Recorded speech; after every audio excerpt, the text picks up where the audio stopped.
नमस्कार, I am Shivani Singh. So friends, कैसे हैं आप सभी? मस्त होंगे होता यहाँ पे। और डियर फ्रेंड, जैसा आपको पता है कि हम कंटिन्यू प्रिपरेशन कर रहे हैं स्पेशल CTET फरवरी एग्ज़ाम 2026, ठीक है ना। और डियर फ्रेंड्स, यहाँ पे जो है मैं आपको CTET पेपर 2 SST की प्रिपरेशन करा रही हूँ, जिसमें कि यहाँ पे हम क्लास 6 की ये जो है ज्योग्राफी कंप्लीट कर रहे हैं, जिसमें कि 4 चैप्टर है मानचित्र। और ये जो मानचित्र है ना, बहुत ही इंपॉर्टेंट है, क्योंकि देखो आप यहाँ पे किसी भी क्षेत्र में कहीं पर भी जाना चाहते हैं, कुछ भी करना चाहते हैं, किसी चीज़ का सर्वे करना चाहते हैं, किसी स्थान का, क्षेत्र का, कुछ भी, ओके, तो उसके लिए आपको मैपिंग आनी जरूरी है। दिशा, दूरी, संकेत, ये सब चीज़ें आपको पता होनी चाहिए। क्लियर है ना। जैसे कि पिछले अध्याय में हमने ग्लोब के बारे में पढ़ा था, ठीक है। आज जो है हम यहाँ पे करेंगे मानचित्र के बारे में। तो बहुत इंपॉर्टेंट है यहाँ पर ये। चलो, तो देखो, मानचित्र हमारी विभिन्न जरूरतों के लिए आवश्यक है। कुछ मानचित्र एक छोटे क्षेत्र को एवं कुछ तथ्यों को दर्शाता है। दूसरे मानचित्र में एक बड़ी किताब की तरह तथ्य हो सकते हैं। जब बहुत से मानचित्रों को एक साथ रख दिया जाता है, तब वह एटलस का रूप ले लेते हैं। यहाँ पे एटलस विभिन्न प्रकारों तथा अलग अलग पैमाने से खींची गई मापों पर डिपेंड होता है। मानचित्रों से ग्लोब की अपेक्षा हमें ज़्यादा जानकारी प्राप्त होती है। यहाँ पे देखो कह रहे हैं, अब देखो इंडिया है, ठीक है। इंडिया का क्षेत्रफल है 32 लाख यहाँ पर, ठीक है ना, प्लस आपका 32 लाख प्लस।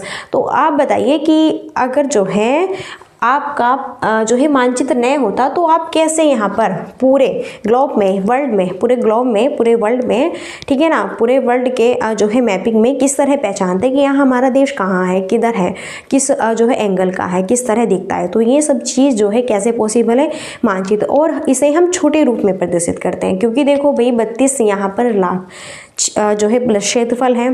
तो डियर फ्रेंड्स, इसको हम 32 जो है लाख क्षेत्रफल के कागज पर तो ड्रॉ नहीं करेंगे, एक छोटा रूप देंगे हम इसको, ठीक है ना, कि हम छोटा सा यहाँ पे मैपिंग कर रहे हैं।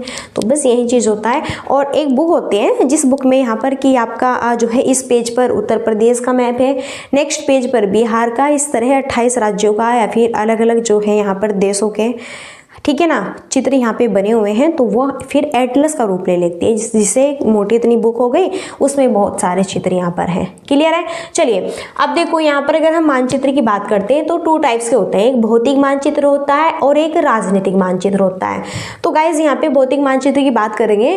पृथ्वी की प्राकृतिक आकृतियों, जैसे कि पर्वतों, पठारों, मैदानों, नदियों, महासागरों इत्यादि को दर्शाने वाले मानचित्रों को हम क्या कहेंगे? भौतिक या उच्चावच मानचित्र कहा जाता है।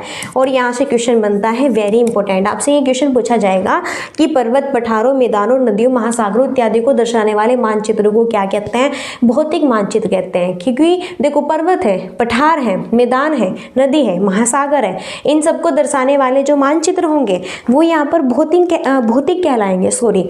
और जो हमारे राजनीतिक मानचित्र होता है, ये हमारे राज्यों में, राज्य, जैसे आपने कहा कि मुझे यहाँ पर जो है उत्तर प्रदेश का मैपिंग चाहिए, ठीक है, मुझे उत्तर प्रदेश में जो नगर है उसका चाहिए, जो सिटी है वहाँ का मैप चाहिए, गांव के मैप चाहिए, विश्व के विभिन्न देशों व राज्यों तथा उनकी सीमाओं को दर्शाने वाले मानचित्र को क्या कहते हैं? हम राजनीतिक मानचित्र कहते हैं। तो यहाँ से भी क्वेश्चन बनता है, वेरी वेरी इंपॉर्टेंट, ठीक है ना। तो देखो, अगर हम मानचित्र की बात करते हैं, 2 टाइप्स के होते हैं, भौतिक मानचित्र और एक राजनीतिक मानचित्र। भौतिक मानचित्र से यहाँ से क्वेश्चन बनेगा, ये आपको एग्जाम्पल दिए जाएंगे, पूछा जाएगा इनमें कौन सा मानचित्र है, ठीक है ना। ये भौतिक है, इनमें पूछा जाएगा राज्य, नगर, शहर, गांव और विश्व के जो विभिन्न देश और राज्य हैं और उनकी सीमाओं को दर्शाने वाले मानचित्र को हम किस जो है मैपिंग में, ठीक है ना, दर्शाएंगे, वो है राजनीतिक मैपिंग यहाँ पर। ओके, आई होप चीज़ें क्लियर हो गई होंगी। एनीवन कोई डाउट? सो प्लीज़ आप बताइएगा। अब आगे बढ़ते हैं यहाँ पर।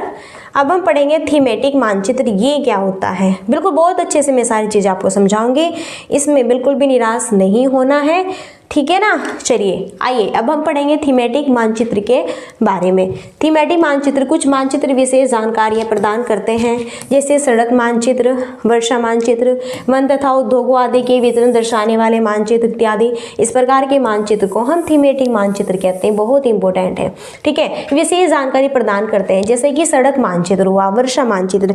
अब देखो, मानो ये इंडिया है, ओके, और इंडिया में मैं आपको ये बता सकती हूँ कि यहाँ पर जो है इस इलाके में, ठीक है ना, इस इलाके में सड़क ऐसी है, इस इलाके में वर्षा इतनी होती है। ठीक है, तो जब हम छोटे छोटे देखो छोटे छोटे सिंबल्स बने होते हैं कि यहाँ पर देखो यहाँ को सड़क जा रही है तो वहाँ पर लिखा हुआ है कि यहाँ पर क्या है, ये सड़क है, इस तरह से। तो ये चीज़ भी हम मैपिंग में अपनी दर्शाते हैं, बिल्कुल दर्शाते हैं। वो चीज़ आपकी क्या कहलाएगी, थीमेटिक मानचित्र। इन मानचित्रों में दी गई सूचना के आधार पर उनका उचित नामकरण किया जाता है। मानचित्र के 3 घटक होते हैं। अब हम पढ़ेंगे दूरी, दिशा और प्रतीक। और यहाँ से क्वेश्चन बनता है कि मानचित्र के कितने घटक होते हैं, तो मानचित्र के 3, क्योंकि अगर आपको मैपिंग करनी है इसके लिए आपको दिशा पता होना चाहिए, दूरी पता होना चाहिए, उसके सिंबल्स प्रतीक पता होना चाहिए, तभी तो आप बेस्ट तरीके से मैपिंग कर पाओगे। अदरवाइज अगर आपको इन चीज़ों की ही नॉलेज नहीं है तो फिर आप कैसे मैपिंग की जानकारी करोगे। ठीक है, आइए सबसे पहले हम पढ़ेंगे यहाँ पे दूरी के बारे में। सो गाइज देखो, हम जो है यहाँ पे पढ़ने वाले हैं दूरी के बारे में। सबसे पहला हमारा है दूरी। दूरी पढ़ेंगे हम यहाँ पे। तो मानचित्र एक आरेखन होता है जो किसी पूरे विश्व या उसके एक भाग को छोटा कर कागज के एक पन्ने पर दर्शाता है। ठीक है, देखो जैसे कि हम पूरे वर्ल्ड, पूरे देश के राज्य को हम कैसे एक छोटे से मैप में, छोटे से ग्लोब पर, ठीक है ना, हम दर्शा देते हैं। जैसे हम आप अपने इंडिया को मान के चलिए कि हमारा ये इंडिया है, और देखो कैसे हम अपने जो है इंडिया को एक छोटा रूप यहाँ पर देकर उसे इस तरह से कि भैया जी ये इंडिया है, ठीक है ना, इस तरह से उसे शो करते हैं। ओके, वही बात है आपकी। तो यह कह सकते हैं कि मानचित्र छोटे पैमाने पर खींचे जाते हैं, लेकिन इस इतनी सावधानी से छोटा किया जाता है ताकि स्थानों के बीच की दूरी वास्तविक रहे यहाँ पर। ठीक है, दूरी किस तरह से, अब देखो मानो यहाँ पर ये जो है मैंने यहाँ पर एक मिनट। सो गाइज अभी जो है हम चर्चा कर रहे हैं, तो देखो अगर हम इंडिया की बात करें, ठीक है, और हम दूरी की बात कर रहे हैं, तो अगर हम पूछे कि यहाँ पे गुजरात है, इधर यहाँ पे ये एरिया राजस्थान है, तो हम इसकी बात कर रहे हैं कि इतनी दूरी पर आपका गुजरात से इतनी दूरी पर राजस्थान है। ठीक है, फिर बेटा कहेंगे यहाँ पे महाराष्ट्र, छोटा सा गोवा है, यहाँ पर केरल है, तो इसकी दूरी क्या है, यहाँ पर हमारा उत्तर प्रदेश होगा, यहाँ पे फिर बिहार होगा, ठीक है ना, इधर पूर्वी राज्य होंगे। तो देखो कैसे कैसे हमने छोटे छोटे स्टेट अपनी अलग अलग दूरी पर दर्शाए हुए हैं। आई होप चीज़ें समझ आ गई होंगी, बिल्कुल आएगी। ठीक है, जब कागज पर एक छोटी दूरी स्थल की बड़ी दूरी को व्यक्त करती हो, इसलिए इस उद्देश्य के लिए एक पैमाना चुना जाता है। पैमाना स्थल पर वास्तविक दूरी तथा मानचित्र पर दिखाई गई दूरी के बीच का अनुपात होता है। जैसे अब देखो मैं 4 एग्जांपल्स के बेसिस आपको समझाऊंगी यहाँ पे। चलिए देखो, सो गाइज मैं आपको यहाँ पे उदाहरण के माध्यम से सारी चीज़ें कंफर्म करने वाली हूँ, समझाने वाली हूँ। आपको उदाहरण दिख रहा है ना, बिल्कुल। उदाहरण के लिए आपकी विद्यालय आपके घर के बीच की दूरी 10 किलोमीटर है, जिसे मानचित्र पर 2 सेंटीमीटर की दूरी से व्यक्त किया गया है। देखो आपके विद्यालय और आपके घर के बीच की जो दूरी, मानो कि यहाँ पर ये जो है आपका होम है, ये यहाँ पर आपका घर है, ठीक है, और इसके बाद में यहाँ पर आपका जो है स्कूल है। ठीक है, क्लियर है, यहाँ पर स्कूल है, तो इसके बीच का जो डिस्टेंस है यहाँ पे दूरी है, तो यहाँ पे मान के चलिए कितनी है, 10 किलोमीटर है। माना कि आपके घर से जो ये स्कूल है 10 किलोमीटर है। अब हम इसे मैपिंग में छोटे रूप में प्रदर्शित करेंगे, 10 को 2 सेंटीमीटर में।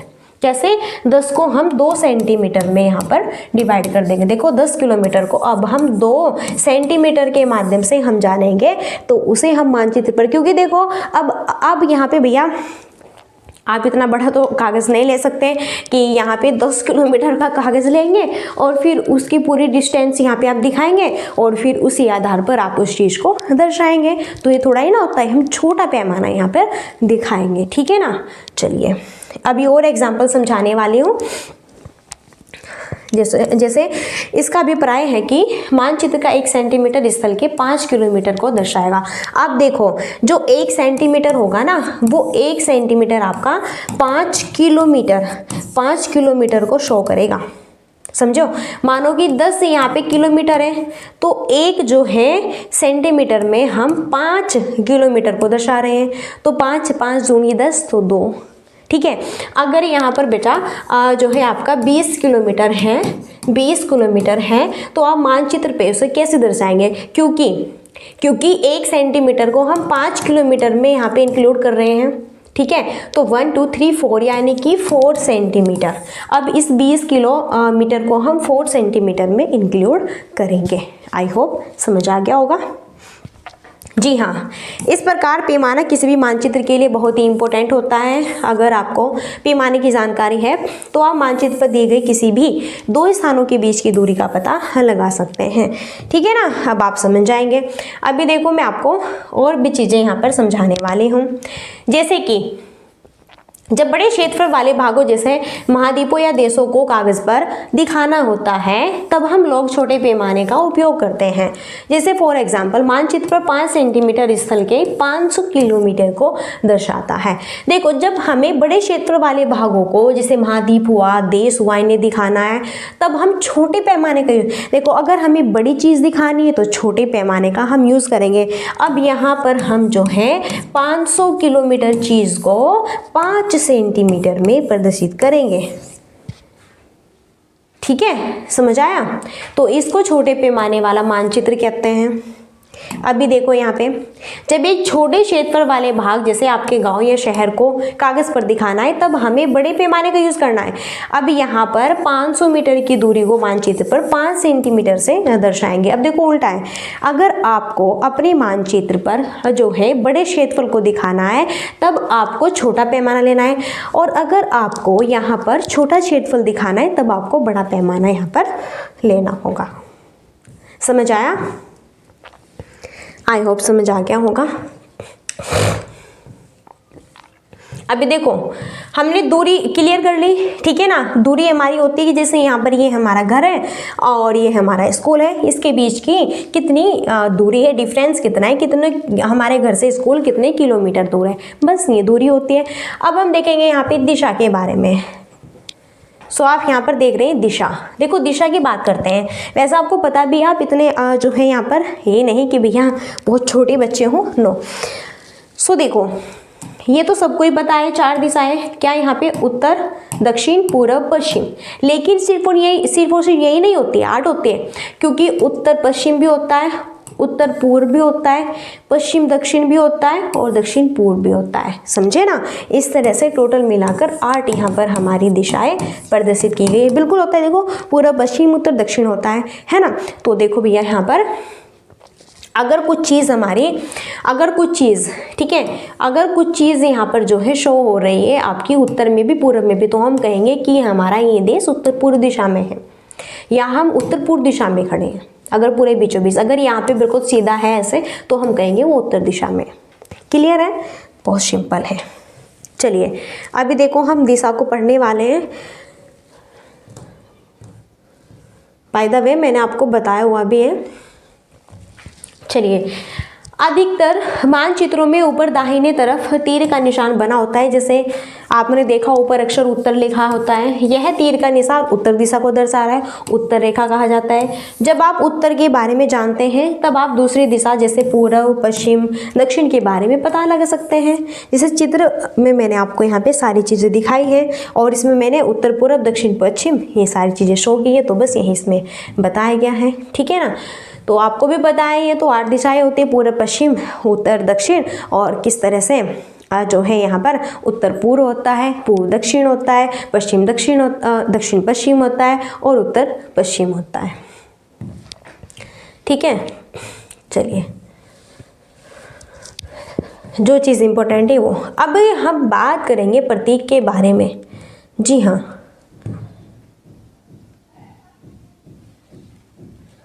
अभी हम चर्चा करेंगे प्रतीक के बारे में। यह किसी भी मानचित्र का तीसरा प्रमुख घटक है। किसी भी मानचित्र पर वास्तविक आकार और प्रकार में विभिन्न आकृतियों जैसे कि भवन हुए, सड़क हुए, पुल हुए, वृक्ष, रेल की पटरियों और कुएं को दिखाना संभव नहीं होता है। इसलिए वे निश्चित अक्षरों, छायाओं, रंगों, चित्रों तथा रेखाओं का उपयोग करके दर्शाए जाते हैं। ये प्रतीक कम स्थान में अधिक जानकारी प्रदान करते हैं। प्रतीक के बारे में आपको बताऊंगे, जैसे कि आपको मैपिंग में भवन का प्रतीक बताना है, मंदिर का प्रतीक बताना है, सड़क का, पुल का, वृक्ष का, रेल का, कि देखो यहाँ पर इसमें यहाँ को रेल जा रही है, यहाँ को सड़क है, यहाँ को पुल है, तो आप उसे सिंबल में जो है दिखा दोगे कि देखो रेड सिंबल में वो है, ग्रीन सिंबल में वो है, सिंपल सा, ठीक है ना। अभी देखो यहाँ पे देखो जैसे इस तरह से छोटे छोटे सिंबल्स यहाँ पर हैं।